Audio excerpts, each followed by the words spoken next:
देहरादून में निकाय चुनाव को लेकर बीजेपी की तैयारी पूरी हो चुकी है। प्रत्याशियों के प्रचार प्रसार के बीच अब बीजेपी ने सीएम पुष्कर सिंह धामी की मौजूदगी में 11 नगर निगम के लिए अपना संकल्प पत्र भी जारी कर दिया है। वहीं कार्यक्रम को संबोधित करते हुए सीएम धामी ने कहा कि घोषणा पत्र में जो भी घोषणाएं की गई हैं उन्हें धरातल पर उतारना हमारी सरकार की प्राथमिकता है।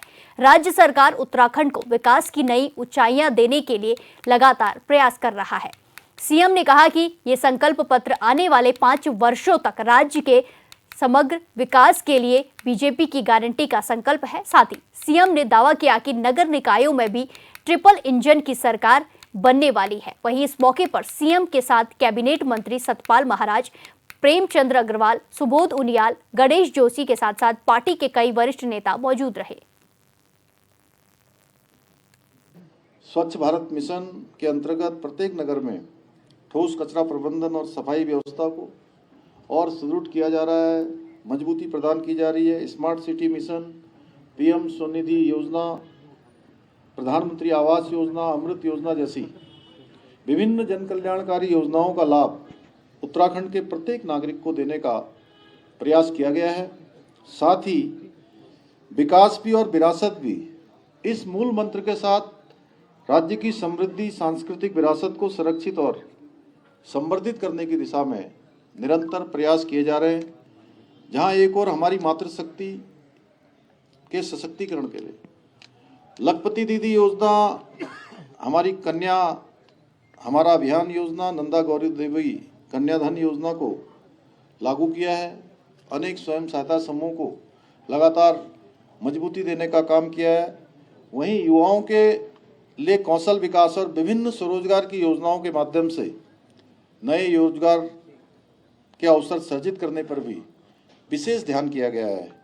इन्हीं प्रयासों का परिणाम है कि आज हमारा राज्य नीति आयोग की रिपोर्ट में सतत विकास के लक्ष्यों को प्राप्त करने में पूरे देश में पहले स्थान पर पहुंचा है। इतना ही नहीं, आज हम युवाओं को रोजगार देने में भी अग्रणी राज्य बनकर उभरे हैं। पिछले 1 वर्ष में बेरोजगारी दर में 4.4% की कमी लाने में भी हमने सफलता प्राप्त की है, जो राष्ट्रीय औसत से भी ज़्यादा है। इसके अतिरिक्त हमारी सरकार ने राज्य में अनेक ऐतिहासिक निर्णय लिए हैं, जिन्हें पूर्व की सरकारों ने ठंडे बस्ते में डाल रखा था। हमारा राज्य समान नागरिक संहिता लागू करने की दिशा में भी कदम उठाने वाला देश का पहला राज्य बन गया है। बहुत जल्दी हम इसी माह हम समान नागरिक संहिता को पूरी तरह से लागू करने वाले हैं। प्रशिक्षण की प्रक्रिया अंतिम चरण में चल रही है। इसका पूरा होते ही ये प्रदेश के अंदर लागू हो जाएगा। इसके अलावा हमने प्रदेश के अंदर प्रभावी नकल का कानून लागू किया, जिसका परिणाम है कि पिछले 3 वर्षों में 19,000 से भी अधिक युवाओं को सरकारी नौकरी प्रदान करने में सफलता प्राप्त हुई है, जो अपने आप में राज्य स्थापना के बाद एक बड़ा रिकॉर्ड है। साथियों, पूर्ववर्ती सरकारों की विफलता के कारण हमारी देवभूमि की डेमोग्राफी में गंभीर बदलाव देखने को मिल रहे थे। इस चुनौती का समाधान करने के लिए हमारी सरकार ने देवभूमि की सांस्कृतिक पहचान और डेमोग्राफी को सुरक्षित करने के लिए लव जिहाद, लैंड जिहाद और थूक जिहाद जैसी घृणित मानसिकताओं के खिलाफ भी कठोर कदम हम उठा रहे हैं। साथ ही प्रदेश में धर्मांतरण रोधी कानून, दंगा रोधी कानून जैसे सख्त कानून भी हमने लागू किए हैं। साथियों, मैं आज इस अवसर पर यह भी कहना चाहता हूं कि हमारी प्राथमिकताएं केवल घोषणा करना नहीं है, बल्कि घोषणाओं को धरातल पर उतारना है। इसके लिए ट्रिपल इंजन सरकार का होना बहुत आवश्यक है, अर्थात देश और राज्य के बाद नगर निगम, नगर पालिकाओं और नगर निगमों में भी भाजपा की सरकार, इसको सच करने का मौका आ गया है। आगामी 23 जनवरी को सूरज की पहली किरण के साथ ही हमने ये संकल्प लेना है कि ट्रिपल इंजन सरकार द्वारा उत्तराखंड में विकास का सूरज अपनी विकास रूपी किरणों के साथ अपनी रोशनी बिखेरे। आप सभी को इसके लिए अभी से पूरी तरह से तैयार हो जाना है, क्योंकि 1 सप्ताह का समय मतदान और हमारे बीच में है। साथियों, इस बार के चुनाव में एक और जहां भाजपा की सरकार है, भारतीय जनता पार्टी है जो विकास का संकल्प लेकर काम करती है, और दूसरी तरफ पर धरातल पर उतारकर अपने कार्यों का रिपोर्ट कार्ड भी जनता के समक्ष प्रस्तुत करती है। वहीं दूसरी ओर कांग्रेस है जो हमेशा कागजों पर योजनाएं बनाकर जनता की गाड़ी कमाई से अपनी तिजोरियां भरने का काम करती थी। इसलिए मैं आप सभी हमारे देवतुल्य कार्यकर्ता भाई बहनों से, कार्यकर्ता बंधुओं से आग्रह करना चाहता हूं कि आप सभी जनता के बीच जाकर उनसे पूछें कि उनको प्रदेश में कौन चाहिए, प्रदेश के विकास के लिए कौन जरूरी है, कौन विकास को गति, कौन विकास को उन्नति, कौन विकास को प्रगति प्रदान कर सकता है। भाइयों बहनों, यह भी हम पूछ सकते हैं कि उनको राम मंदिर का निर्माण करने वाली, धारा 370 को समाप्त करने वाली, सेना का सम्मान करने वाली, समान नागरिक संहिता लागू करने वाली भारतीय जनता पार्टी चाहिए, या वोट बैंक की राजनीति करने के लिए राष्ट्र हित की तिरंगांजलि देने वाली कांग्रेस की मुगलिया सोच चाहिए। साथियों, हमें इस भ्रष्टाचार, परिवारवाद, तुष्टीकरण की रावण रूपी राजनीति को आगे बढ़ने से रोकना होगा और प्रदेश के सभी निकायों में कांग्रेस को भारी मतों से हराकर कमल का फूल खिलाना होगा। इसलिए मैं आप सबसे अपील करता हूं कि अपने अपने क्षेत्रों में जाकर अधिक से अधिक लोगों को भाजपा के पक्ष में मतदान करने के लिए प्रेरित करें।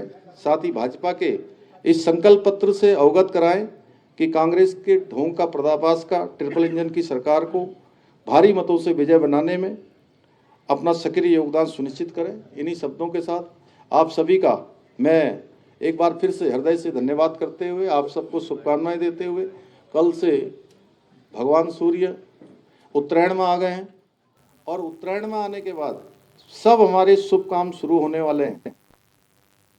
खबरों में आगे बढ़ते हैं। संकल्प पत्र जारी कर सीएम धामी ने प्रेस कॉन्फ्रेंस कर आगामी प्राथमिकताओं को गिनाया। साथ ही आगामी कार्यों को प्रदेश के लिए शुभ बताते हुए कांग्रेस पर भी सियासी हमला बोला है। सीएम धामी ने कहा कि हर धर्म, हर वर्ग का सम्मान है, लेकिन कांग्रेस तुष्टीकरण की राजनीति कर उसे खराब करने का काम कर रही है। जन की दृष्टि से और आने वाले समय की चुनौतियों के लिए इसलिए हमने 11 के 11 नगर निगमों का अपना संकल्प पत्र भी, हम किस प्रकार से उन शहरों का विकास करेंगे, वहाँ का कूड़ा प्रबंधन करेंगे, वहाँ पर स्मार्ट सिटी की तर्ज पर किस प्रकार से वहाँ सीवरेज अन्य व्यवस्थाएं सुनिश्चित करेंगे, ग्रीन सिटी बनाएंगे, क्लीन सिटी बनाएंगे और हर दृष्टि से उस निकाय क्षेत्र में रहने वाले सभी लोगों को सभी सुविधाएं मिलें, एक अच्छा जीवन उनका हो। यह हमारा संकल्प पत्र इसी दिशा में जो है पूरी तरह से विस्तार से जनता के समक्ष प्रस्तुत है। इसलिए हम निवेदन करते हैं सभी से, जनता से, वो उन्होंने 2 सरकारें हमारी जनता ने बनाई हैं और तीसरी सरकार भी उत्तराखंड की देवतुल्य जनता हमारी बनाए, जिससे कि हम और तेज गति से विकास को जो है गति प्रदान करें। पहला शुभ काम तो ये है कि भाई डबल इंजन की यहाँ सरकार है, ट्रिपल इंजन की सरकार उत्तराखंड की देवतुल्य जनता हमको आशीर्वाद देकर बनाएगी। पहला शुभ काम 25 तारीख को रिजल्ट आ जाएगा।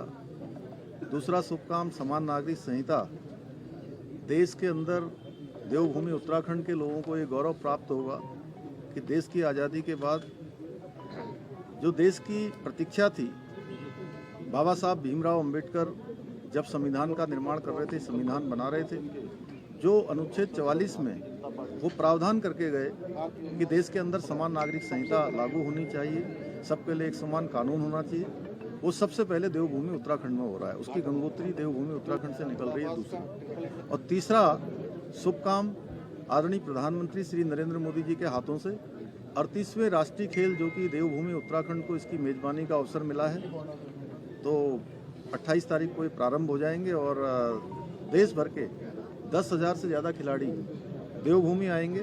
देवभूमि का हर एक जनगण मन, हर एक परिवार, हर एक माता बहन, बुजुर्ग, नौजवान, बच्चे सब उनका स्वागत करेंगे और ये हमारे लिए एक दीपोत्सव है, एक बड़ा अवसर है कि आने वाले, चूँकि अतिथि देवो भव की तर्ज पर पूरी देवभूमि चलती है, हम सबका स्वागत करेंगे, सारे लोग उसमें सम्मिलित होंगे। देखिए, हम जब समान नागरिक संहिता की बात करते हैं तो वो हमेशा कहते हैं कि एक वर्ग को हम टारगेट कर रहे हैं, जबकि हम किसी वर्ग को टारगेट नहीं कर रहे हैं। अयोध्या में भगवान श्री राम का मंदिर बन रहा था तो उसको काल्पनिक बताते हैं। कश्मीर में आदरणीय प्रधानमंत्री मोदी जी के नेतृत्व में देश की आज़ादी के बाद एक देश के अंदर बड़ा अभिशाप था, कश्मीर भारत का अभिन्न अंग नहीं बन पाता था, नहीं था, उसको देश का अभिन्न अंग बनाने का काम धारा 370 समाप्त करी गई। उस धारा 370 को फिर से लागू करने की बात करती है, इसलिए उनकी सोच मुगलिया है। और वो जो वक्फ हमारे मंदिरों की ज़मीन है, गाँव की ज़मीन है, वो वक्फ बोर्ड को दिया गया है कई जगह पर। और इस प्रकार से हमेशा कांग्रेस ने तुष्टीकरण किया है, हमेशा